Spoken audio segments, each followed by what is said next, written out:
केन्द्रमंत्री धर्मेन्द्र प्रधान पुरी गस्तरे आसी मतप्रभु को दर्शन करिसेंती।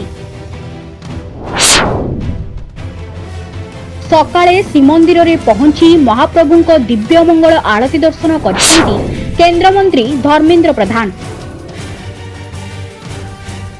श्रीमंदिर सिंहद्वार निकट में केन्द्रमंत्री पहुंचवा परे सेवायत माने स्वागत करथिले। तेबे केन्द्रमंत्री धर्मेन्द्र पारंपरिक पोशाक धोती कुर्ता पिंधि श्रीमंदिर को आसिथिले।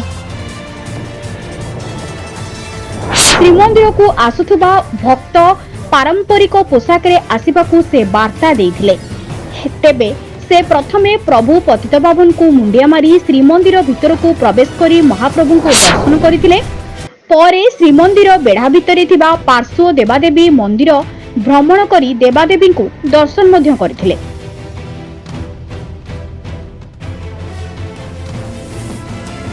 तेबे सकाळु महाप्रभु को दिव्य मंगल आरती दर्शन करी से अत्यंत भाग्यवान मने करुथुबा प्रतिक्रिया रे कहिथिले। महाप्रभु को दर्शन कले मोर परम सौभाग्य कार्तिक मासरे शनिवार रे मंगल आरती देखिबार दर्शन पाइबार महाप्रभु जेतेबेले स्वयं उठिकी प्रथमे लोक दर्शन कले भक्त दर्शन कले मु भी आज से अगणित भक्तों भितर जड़े अकिंचन भाव उपस्थित थी। यहाँ मोर सौभाग्य मु आज ये आसी आमर सदाशिव संस्कृत विश्वविद्यालय तरफ आमर जगन्नाथ संस्कृतिर अनन्य महाग्रंथ लक्ष्मी पुराण उपर गोटे अंतर्जातिक सेमिनार होती मु भाग नापी आसी।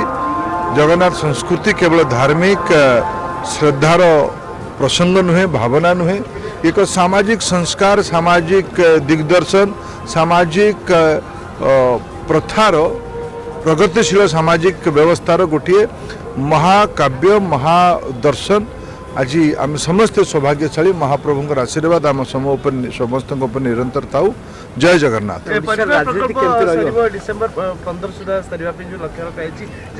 भल कथा जिते शीघ्र एगुड़ाक हम से भल किंतु ये जो कम गुड़िक ये धीरे धीरे निश्चित भाव एठिकार स्थानीय प्रशासन पूरा करेंगे बोली मोर अपेक्षा।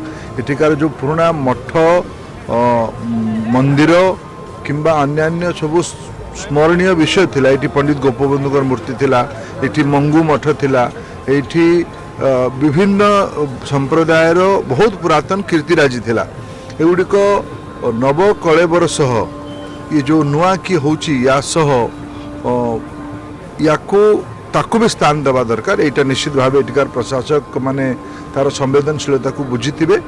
ता सह मंदिर प्रसंग नेकी एबे जो माननीय हाईकोर्ट जो टिप्पणी देते आज प्रत्यक्ष मंदिर कमांडर एएसआई प्रतिनिधि मान को लेकिन सेठी देखिकी भी आसबार मत अवसर मिलला। रत्न भंडार भी जल्दी खोलू ये सब गुड़ाक ओडिया लोकंकर हिंदू सनातनी मानकर जो भावावेग अच्छी एगुड़िक मंदिर परिक्रमा प्रकल्प सह एगुड़िक भी राज्य और केंद्र उभय ध्यान देवार आवश्यकता। निर्देश अनुसार नाटमंडपर मरामती आरंभ होती मुझे देखिली से देखिकी आसली। एएसआई गोटे योग्य संस्था जार विश्व ना अच्छे सी सब कौन डरबार कौन कारण ना महाप्रभु का आशीर्वाद अच्छी। ये एएसआई या निश्चित रूपे जमी गर्भगृहर किसी दिन पूर्व प्रसंग थिला आज सेमती नाटमंडपर कथा आसगुड़िक सुचारू रूपे एएसआई योग्य संस्था। आज तो एएसआई प्रधानमंत्री नरेंद्र मोदी जिते अच्छे सब ठीक एगुड़िक तो भक्त मैंने बहु बार कह भी आसते ना जिते सुविधार दर्शन हो से भल। प्रकल्प डिसेम्बर 15 सुधा भल कथा जिते शीघ्र एगुड़ाक हम से भल किंतु जो कम गुड़िक धीरे धीरे निश्चित भाव एठिकार स्थानीय प्रशासन पूरा करेंगे बोली मोर अपेक्षा। एठिकार जो पुराना मठ मंदिर किंबा अन्यान्य सब स्मरणीय विषय थिला। ये पंडित गोपबंधुकर मूर्ति थिला, ये मंगू मठ थिला, ये विभिन्न संप्रदायर बहुत पुरातन कीर्तिराजी थिला। एगुड़िक नव कलेबर सह जो नुआ की होची या सह या ताकू भी स्थान देवा दरकार। यहाँ निश्चित भाव एठिकार प्रशासक मैंने तार संवेदनशीलता को बुझीथिबे।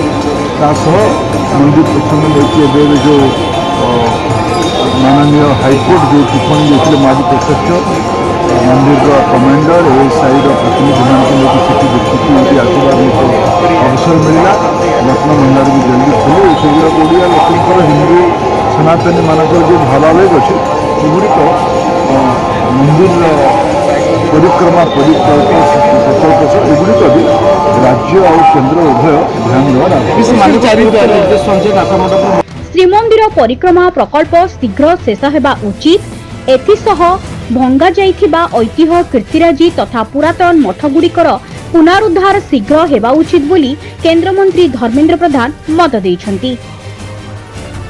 ସେହିପରି ଭକ୍ତଙ୍କ ଦର୍ଶନକୁ ଅଧିକ ସହଜ କରିବା ପାଇଁ ଶ୍ରୀମନ୍ଦିର ଚାରିଦ୍ୱାର ଖୋଲାଯିବା ସହ ଅନ୍ୟାନ୍ୟ ବ୍ୟବସ୍ଥା ହେବା ଉଚିତ ବୋଲି ସେ ମତ ରଖିଥିଲେ। ସେହିପରି ଶ୍ରୀମନ୍ଦିର ନାଟ୍ୟମଣ୍ଡପ କାର୍ଯ୍ୟ ଏଏସ୍ଆଇ ପକ୍ଷରୁ ଆରମ୍ଭ ହୋଇଥିବା ବେଳେ ଏହି କାର୍ଯ୍ୟ ସେ ଅନୁଧ୍ୟାନ କରିଥିବା କହିଥିଲେ। ଏଏସ୍ଆଇ ଏକ ଯୋଗ୍ୟ ଅନୁଷ୍ଠାନ, ସାରା ବିଶ୍ୱରେ ଏହାର ଖ୍ୟାତି ରହିଛି। ଏଣୁ ନାଟ୍ୟମଣ୍ଡପ କାର୍ଯ୍ୟ ଭଲରେ ହେବ ବୋଲି କେନ୍ଦ୍ରମନ୍ତ୍ରୀ ଭକ୍ତମାନଙ୍କୁ ପ୍ରତିଶ୍ରୁତି ଦେଇଛନ୍ତି। ପୁରୀରେ ଥିବା ସଦାଶିବ ସଂସ୍କୃତ ବିଶ୍ୱବିଦ୍ୟାଳୟରେ ଏକ ଆଲୋଚନା ଚକ୍ରରେ କେନ୍ଦ୍ରମନ୍ତ୍ରୀ ଧର୍ମେନ୍ଦ୍ର ପ୍ରଧାନ ଯୋଗଦେବାର କାର୍ଯ୍ୟକ୍ରମ ରହିଛି। ସେହିପରି କ୍ୟାମ୍ପସର ଅନେକ ନୂଆ ପ୍ରକଳ୍ପର ଭିତ୍ତିପ୍ରସ୍ତର ସ୍ଥାପନ କରିବେ କେନ୍ଦ୍ରମନ୍ତ୍ରୀ। रिपोर्ट प्रेस न्यूज को अपडेट पाई शेयर लाइक सब्सक्राइब करूँ। अधिक खबर पाई www.prayasnews.in सर्च करूँ। धन्यवाद।